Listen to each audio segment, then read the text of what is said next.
amazing instrument. It has developed into an incredible voice in today's music.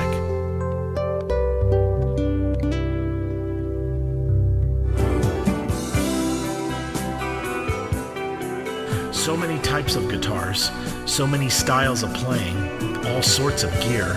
How does one make their voice be heard as a guitarist? My name is Jeff Floro, and welcome to All About Guitar, where we talk tone, we talk technique, we talk gear.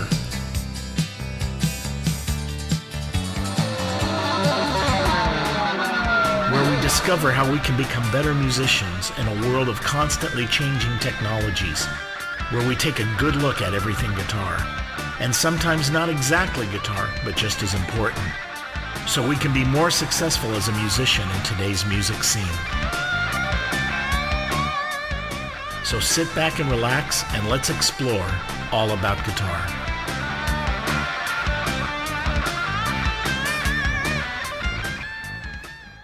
Good evening, everybody. Welcome to All About Guitar. We have a great show for you tonight.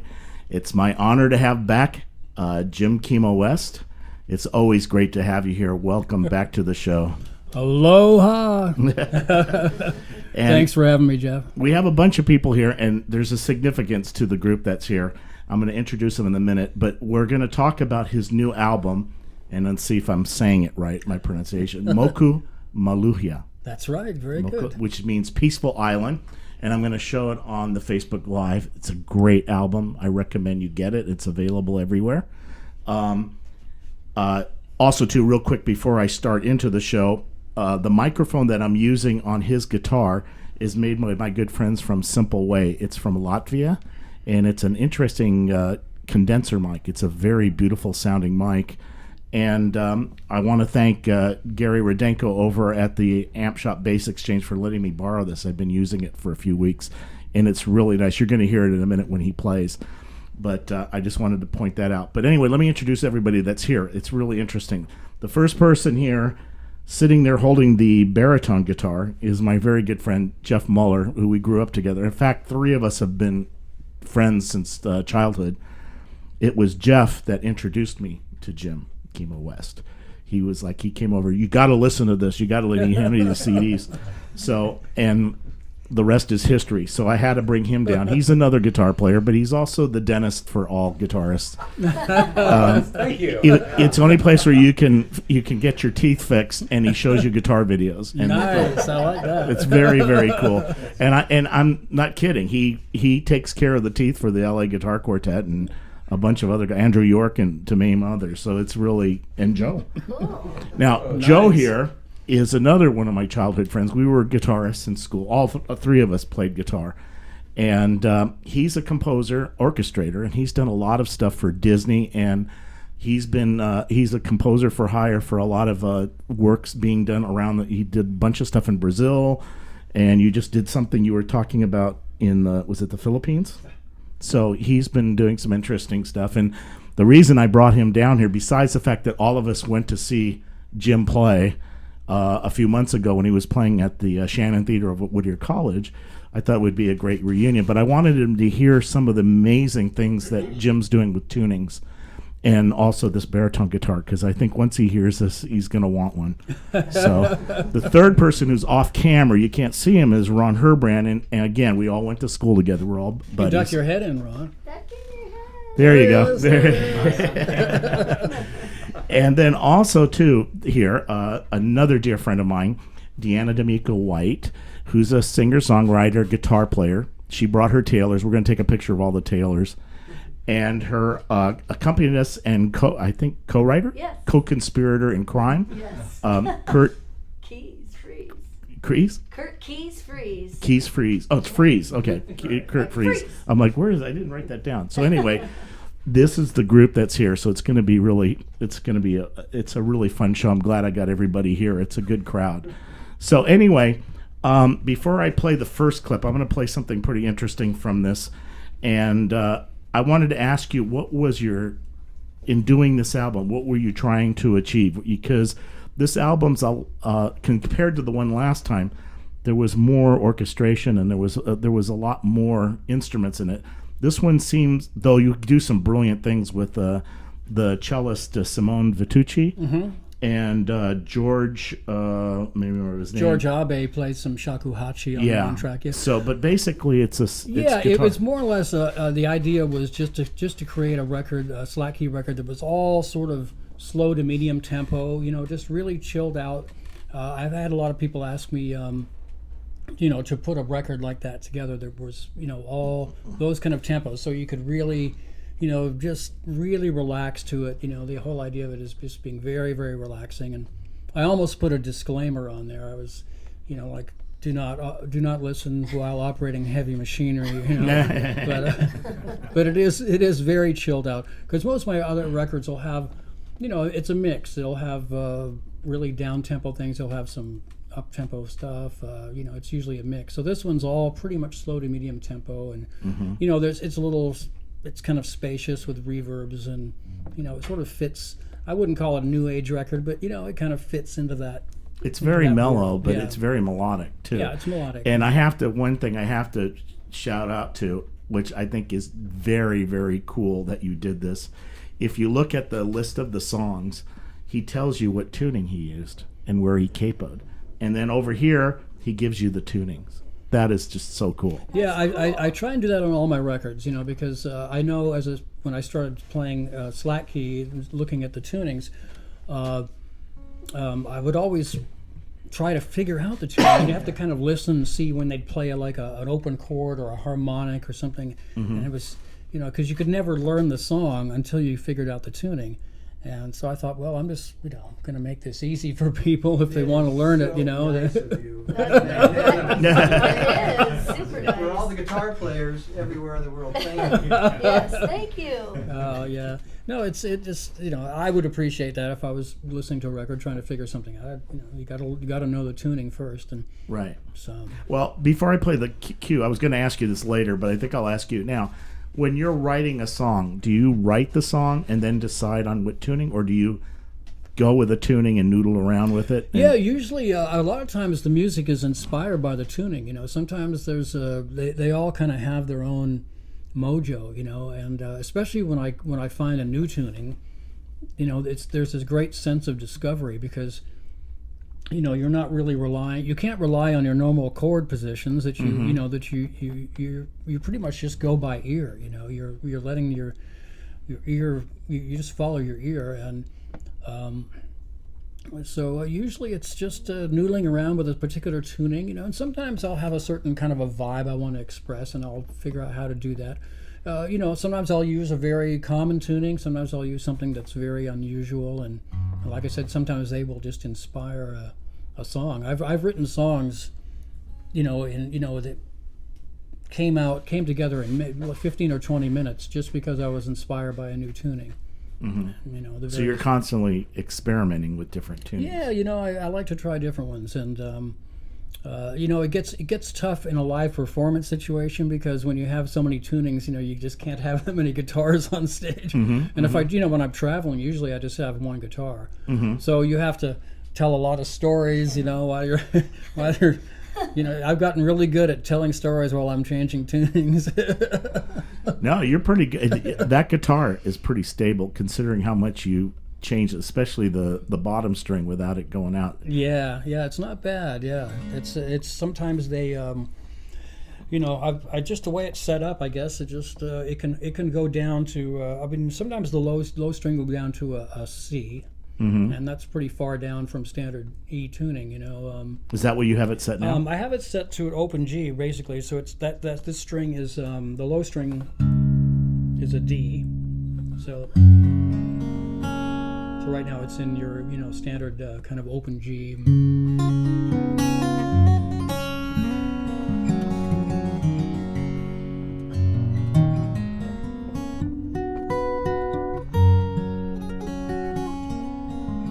If I lowered this down to C, it still holds, it still holds. I can play in what they call drop C tuning. And it's still, basically with these open tunings, the strings are going to be slacker, they're going to be looser. So it doesn't work if you play hard. You have to play softly and And you don't have to play hard. If you're amplified, you can, you've got Yeah. all the volume you need behind you. You don't really have to really play the guitar, hard.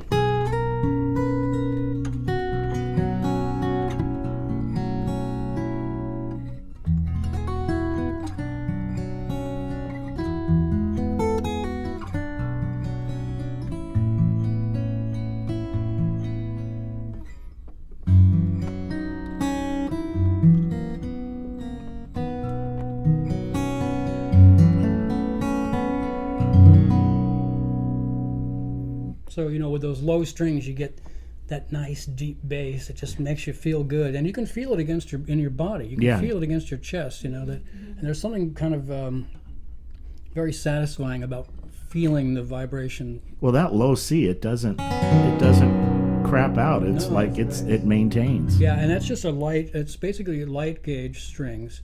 Although on my very top string, I put a 13, which is the high string from a medium, just because it makes the melody kind of sing a little better. And we've mentioned this before, but I do want to mention to everybody, this Taylor, it's a cedar top with mahogany, if I'm correct. Yeah.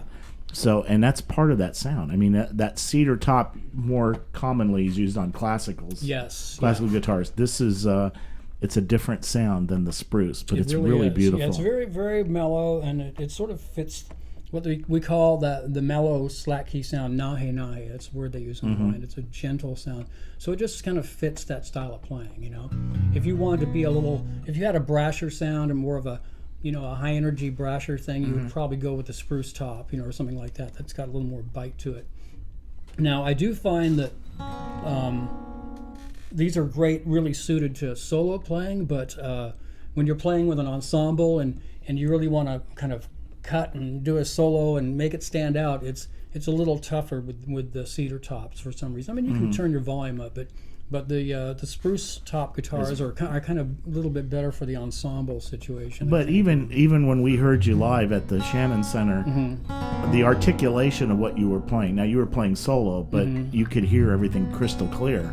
It cut through. Yeah. But I understand what you're saying. You want a little more bite to it. Once you get into an ensemble thing with other people and bass and some other instruments, sometimes the spruce guitar tends to cut a little more. And I've got another Taylor that's it's actually Brazilian rosewood. It's gorgeous, and it's got a real nice spruce top. And that one seems to be better in like a group situation. It just seems to, just kind of pings a little more, But I like this for the solo stuff, the cedar. Yeah. Well, I'm gonna play a clip right now. It's actually the title song, "Peaceful Island," which is what Moku Maluhia means. Yep. And I edited two pieces together. This is not the full thing, but I want you to hear this because it's the interplay between, I think it's this guitar and the baritone, which we're going to talk about in a minute. These two guitars, right? And it just makes like one huge guitar. I mean, it's great because the baritone just is so rich and deep. But let me play this, and then we got some questions asked on this one. So this is "Peaceful Island."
Great piece. Great piece. Oh, thank you. Now, I got to ask you a little bit how you recorded this. That reverb is amazing.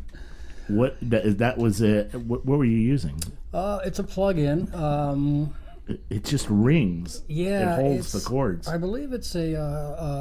Well, I have a lot of plugins from UAD, United Audio. It's like a system of plugins, and I believe that was a Lexicon 224 with one of those big, huge, just endless reverb settings. I forget. I tweaked it. It was something that was. I just kind of found the right length, but it's almost like it creates. It's playing off all the notes so much that it almost sounds like it's another instrument in there. Yeah, it's like a pad. It's almost like almost like a pad, but it's a pad that's generated by the tones of the guitars. Yeah, but you're right. Yeah, there was the baritone, this very baritone right here. Is that playing the chord at the beginning? Was that all in the baritone? That's all in the baritone.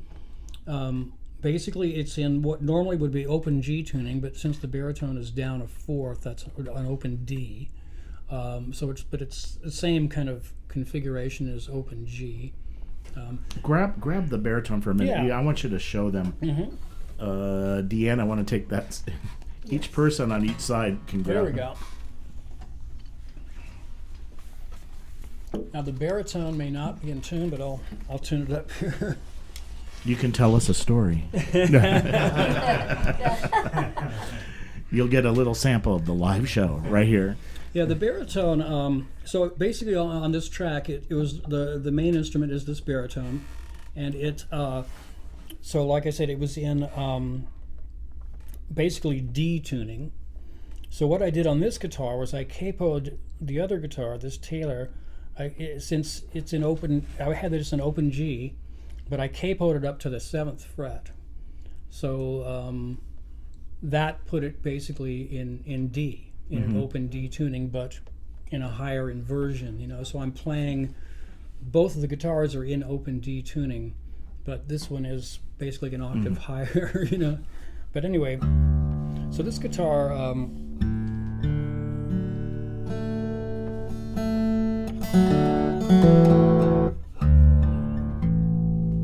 actually it's in pretty good tuning.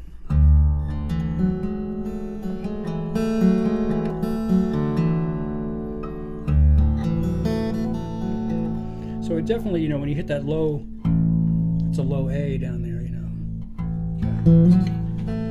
I had to show this to Joe as an orchestrator. This is the coolest. It's great sound.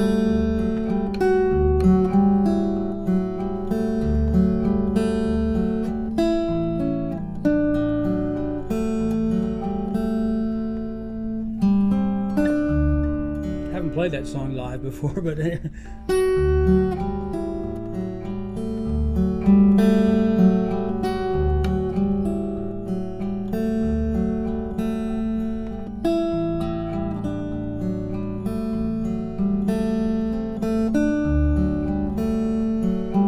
that's sort of basically what I was doing in that song.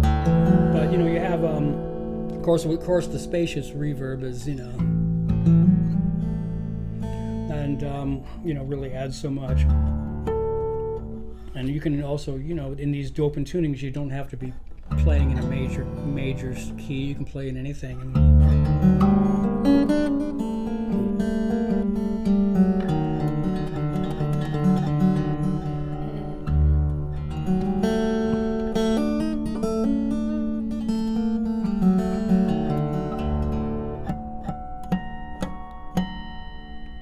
So which guitar was doing the harmonics? That was mostly that one. I think there might have been a few harmonics. So how did you bend it? Did you just pull on the... The way I bend the harmonics on that is, I can probably do it on this one, but it's usually on the second string. So you actually bend go it over behind and the hit nut, it. yeah. I just pull on the nut. Now the second string is the one you can do it on, and I think they started making Fender Telecasters with the B benders. Remember that? Mm-hmm. And because guys used to do that on their tellies, they would Yeah. I'd pull on that second string to kind of imitate a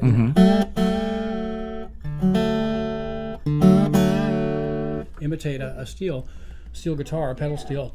So that's, it's really hard to get any bends out of any of the other strings, but the second string for some reason just seems to, you have a little more wiggle room. You can get your to stick finger in yeah. there, and you can get a couple fingers and pull on it, But again, with the spacious reverb, of course, it makes it also fabulous. Also, too, I notice on both of your guitars you have a wound G instead of a plain G, which is that makes it harder to bend those too. Yeah, the G would be tough. Yeah, to bend. Yeah, but so I pretty much just do those bends on the B string. But yeah, anyway, the baritone I use a lot. There's a one track on there too, and I don't know if I really credit it properly in the credits, but I used the same two guitars, the same array, this open D, and then this one capoed to the 7th fret. And what I did was I started off on the baritone, and then this guitar comes in, and it doubles note for note what the baritone is doing. Oh, pathway to. Yeah. Oh, let me play that. Yeah. Let me play. You got to hear. This is very cool. And so what happens is basically you get like a gigantic, this one is doubling at an octave higher. So you have this really huge sound, kind of like what you would get in a 12-string, but on a 12-string, the top two strings are not in octaves, they're in unison. So, but on this particular sound, everything is in octaves. Yeah, so but what's cool is the harmonics from the two guitars being an octave apart. It becomes another type of. It's kind of like what Ravel did in orchestration, where he would do like an upper tenth, or it has a tonality to it that makes it unique. Yeah. Let me go ahead and play that so you guys can hear what he's talking about. Yeah, it starts off with the baritone, and then I think on the second verse. Yeah, I'm on the second verse where I think where it comes in. So here it goes.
It's not obvious. It's a little. It's subtle, especially when you do da da da da da da da. I mean, but it's there. He's playing exactly in octaves. It's really cool. Yeah, I'd always wanted to do that. It was something, one of those notes I had put down somewhere. Like, I got to do a song where I just do it note for note in octaves. But with the two guitars and the overtones on the guitars, there's a kind of a weird thing going on. Yeah. That's very cool. Yeah. It's very kind of magical, and like I said, I've used that sort of same concept before, where I have this guitar in open D and this one capoed on the 7th fret, and but not playing the exact same thing, kind of as an interplay type of thing, like on the other track. So that was just something I'd always wanted to do. That's very do more of it. It's kind of that's a cool sound. It is. It's not, but it's kind of experimenting with the physics of the guitar. Yeah, which I think is yeah. Cool. Now I'm going to play another piece. This is called "The Gentle Rain of Kaoli." Am I saying that? Of Kaoli, yeah. Kaoli. And this is two guitars and cello. Yeah. Yeah, this is a very cool piece. And where is it? I gotta find it. It's right. There it is, Gentle Rain. Okay, here we go. Let me play it, and then we'll talk more what you did.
Now, let me ask you about that. There's two guitars in there going, and one is a C Wahine.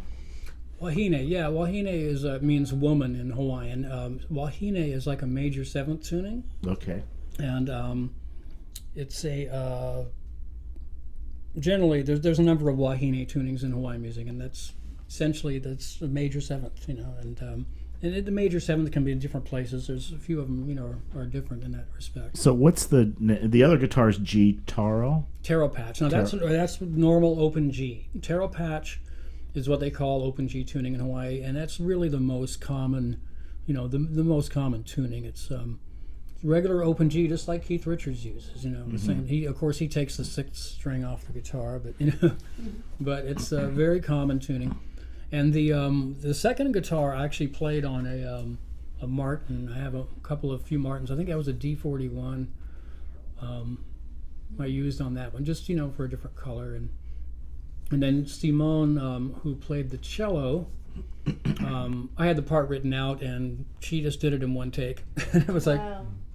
that's good, you're done. So that was all written out Yeah. specifically. She played what was written. Yeah. There was no improvisation. Not on that. No, that was just written out. I had come up with the line and with the part, and I had another piece. There's another piece with cello on there too. I had her do both pieces in the same day, and My Old Island Home. yeah. I have that too. And on that one, oh, she hated me for that one because it was in a D tuning. I used a Martin D18 on that one, and I had it in an old standard kind of non-Hawaiian open D tuning like you would use in a lot of folk and blues and stuff.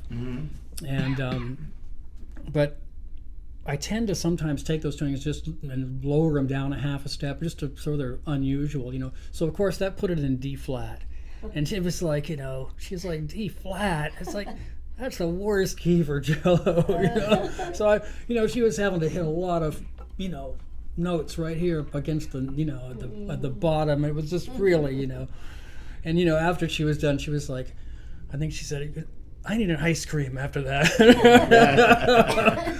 Because it was just, and it was all written out, and it was all, I just, I felt sorry for her. It's okay, I'll never do another one in D flat again. Well, let me play it since you mentioned it. Let's go ahead so they understand what you were doing there. The cello lines are great. I mean, thank you. it's all written out. That's amazing. So here it is, My Old Island Home is the run right here. Here you go.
How did you mic that cello?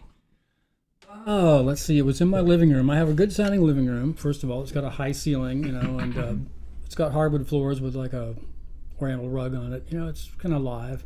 But I'm trying to think. I used a tube. I think it's called a Lawson L47. It's like a tube. Basically, it's a U47. It's like a Neumann U47 tube mic. That was kind of away, maybe 3 or 4 feet away, getting the body of the sound. And I think I probably had a smaller condenser mic somewhere else, maybe down by the bridge or something. I'm not sure. I usually use 2 mics, try and get, as I do on guitar, I always use 2 mics. Yeah.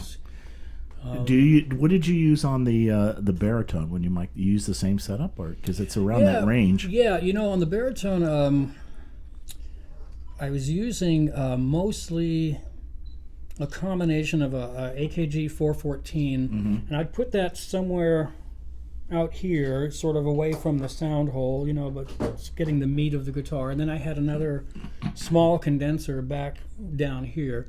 And usually what I do is I'll sit there with the headphones on, and I'll just turn one mic on, and I'll just try and find that sweet spot. I'll just kind of move around a little bit until I find where it sounds good, and I'll make a note of that. And then I'll turn that mic off and turn the other one on, and kind of move that one. Because sometimes just 1 inch difference on the mic will just sound totally different. And so, and you have to be careful, because if you're doing, if you're doing a part and you're punching in or anything like that, you have to be really careful that you're in the exact same place. Because you can punch in and all of a sudden, wait a minute, that doesn't match, it doesn't sound right, And I had this idea, and I've never done it, but I'm going to do it one of these days. I'm going to get a couple of cheap laser pointers, and I'm going to duct tape them to the microphone so that they hit a certain place on the guitar, and then I put a little piece of tape there. That's great. That's a great idea. And then, so then when I go to, if I have to get up and answer the phone or do something, I come back, I come just like, okay, just line those laser pointers right on the tape, I haven't done it. I keep thinking of doing that. So the mics are fairly close. Yeah, and that's really a function of the fact that I live in Van Nuys and I don't have a soundproof studio. And there's, planes and helicopters and dogs and leaf blowers. And, you got everything. So I can't really, certain times of the day I record, and it's usually there's a sweet spot, from like 9:30 to noon, and then another one till about 4 p.m. And then it starts, I find those times, where it's kind of quiet, or at night. But by miking close, you can just get a bigger signal to noise ratio. But I mean, have you ever had a chance in another studio where you've opened it up, where you pulled them back? Yeah, I have. Not on my own projects, because I record all my stuff myself, but recording things and other, for Weird Al and things like that I've recorded with. They'll usually close mic, but they might put something out, 4 or 5 feet out too, just for that sound. But because I'm just curious if that thing pulling a mic about 2 or 3 feet away, if it really speak. Yeah, it might just do that. I haven't tried that, I've done a few recordings with 2 mics, and I never use a direct, but one time on one record I used stereo mics, and then I also took the direct and just sort of blended it in a tiny bit, and it just sort of added a little something else, but almost always it's just the microphones. So the baritone has a pickup in it too? Yeah, it does. Yeah, it has a little pickup in there too. I've used it live before, and it's really, really great through a PA system. That low, that bass through a PA system just sounds huge. What are your gauges? Oh boy, I forget. There's an actual baritone gauge, and these are somewhere up in the range of like 78 or 80, or in the low notes or something like that. It's pretty. Yeah. The top note maybe is a 16 or something on the top, 18, something like that. But they're pretty big. I forget the gauges, But it's a set though. You don't custom set. Yeah, originally I've been using Elixir strings for a long time. I have sort of an endorsement with them, and when I got this guitar, they didn't have a baritone set, so they put something together, a mixture of guitar strings and acoustic bass strings. And so my first sort of sets were that, and then they came out with a baritone set. Mm-hmm. So I'm just using their baritone set, whatever it is. But it's that low note is good. It feels good against your body too. It's just like, ooh, yeah. That's a good size. That's a good size guitar too. So that's good. And this, baritones are. When I bought this, the only baritones I'd ever seen were custom made. and they were very, very expensive.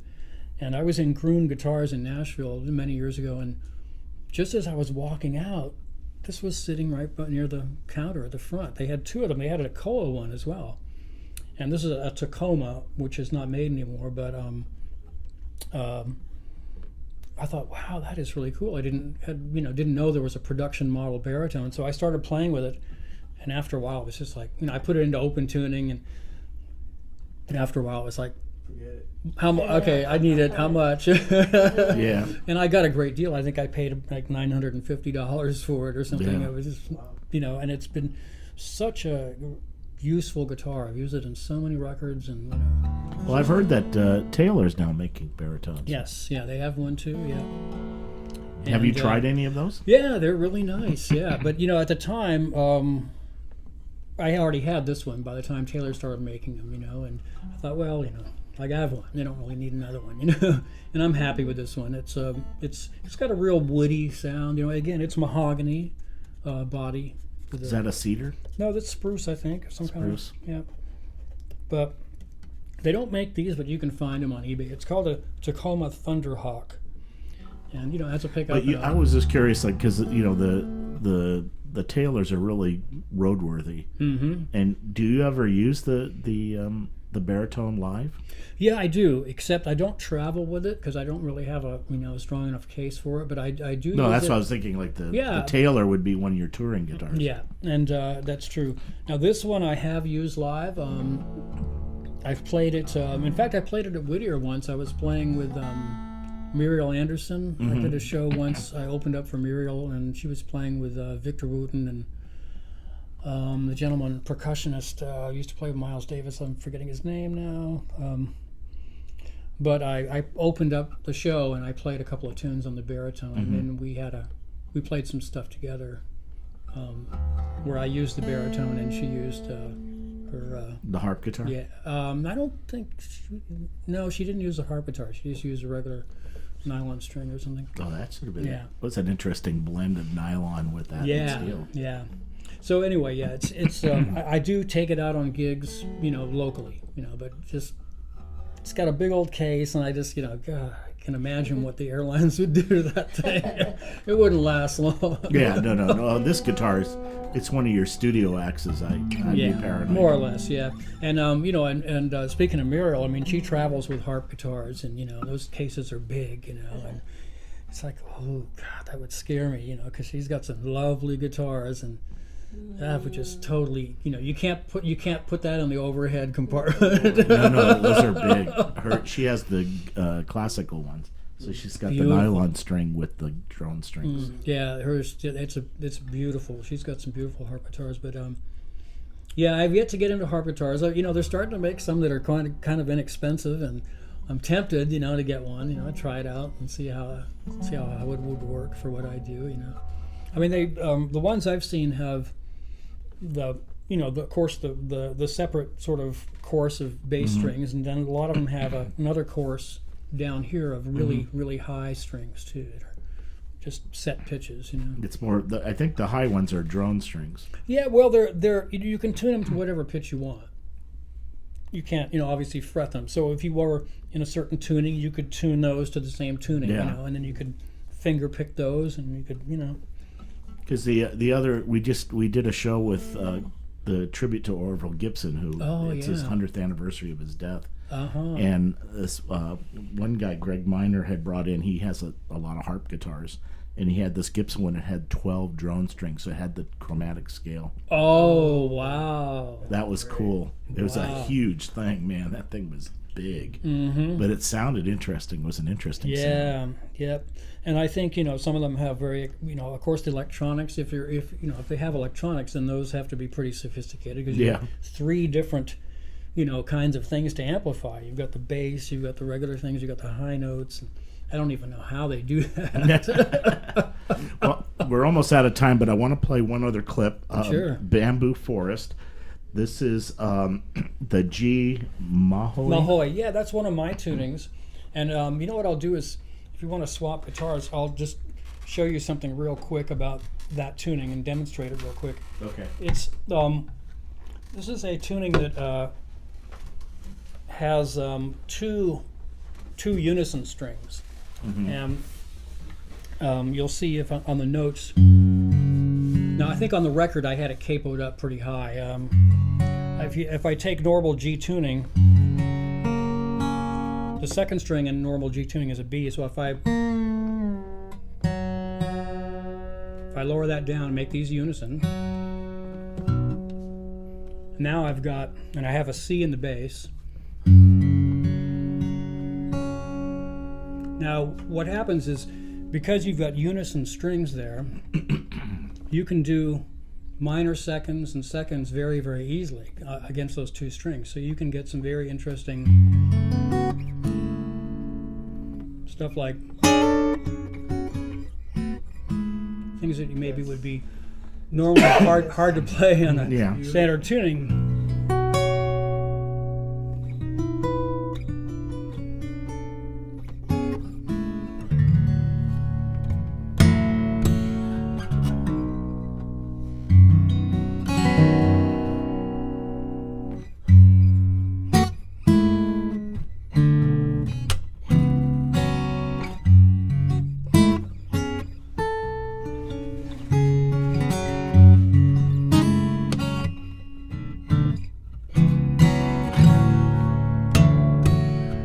So you can get some interesting kind of chord shapes because, like I said, because these unison strings, you can also play unison like this too.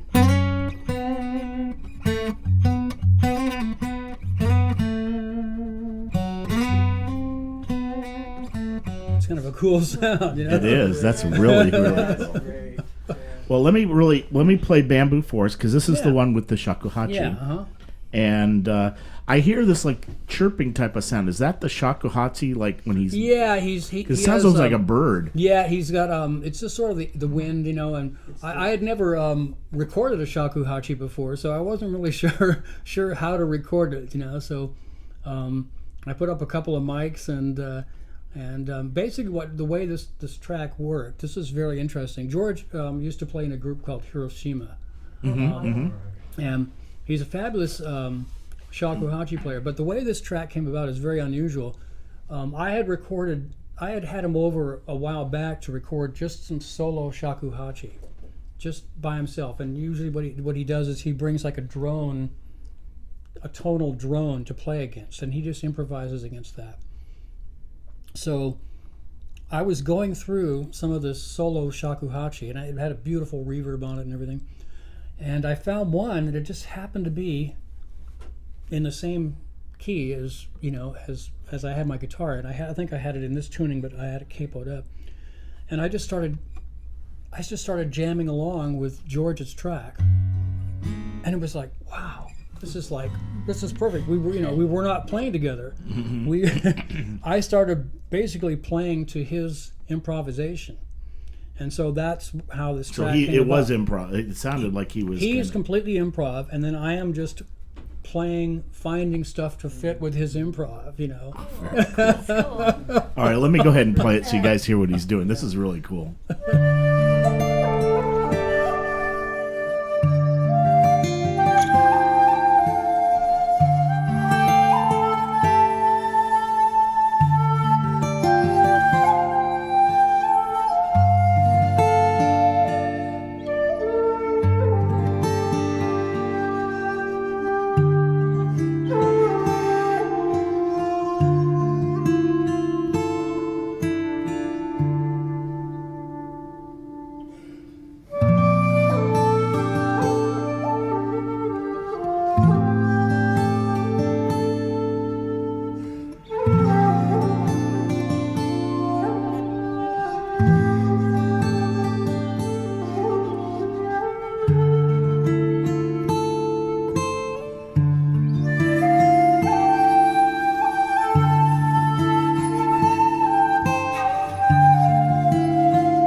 very cool. That's very, very cool. And on a side note, just the guitar was actually recorded in a hotel room when I was on tour with Weird Al.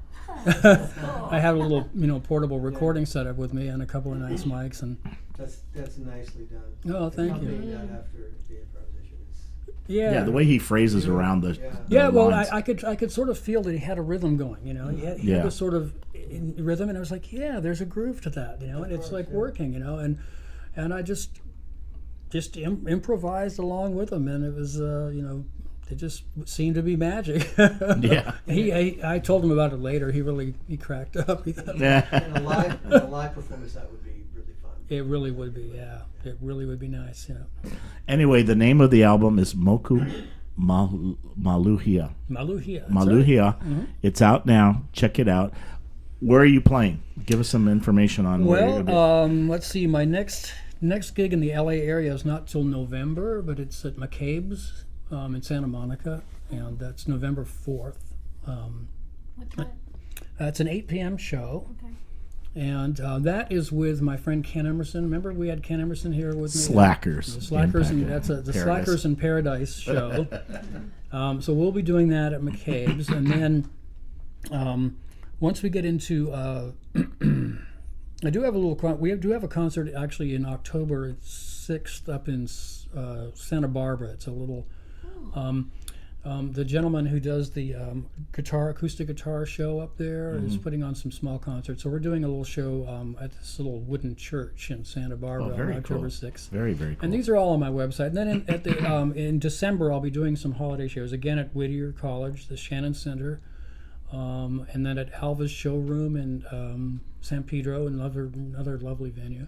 And then Coffee Gallery backstage in Altadena. So they're all on my website. And it's www.jimkimowest.com. Yep, that's So, it. anyway, I want to thank you. Well, thank you. This was another great show. I know we ran out of time, which just means you have to come back. And I want to thank everybody here that was that participated. All of you guys. It was great thank to have you you. guys so much. I told you it'd be fun. fun to. Yeah, he's really great. Great to be here. So thanks everybody, and then Thank you. you're going to take us out with. I can't pronounce it. Aloha Ku. Aloha Ku'uhoa. Yeah, I'll play a little bit of that on the way out. It's a tune I wrote for my friend Kapoku, and basically Ku'uhoa means it's aloha, my dear friend. That's what it means. Yep. Everybody have a great evening. We'll see you next week. Here we go. Oops, I got to be in tune.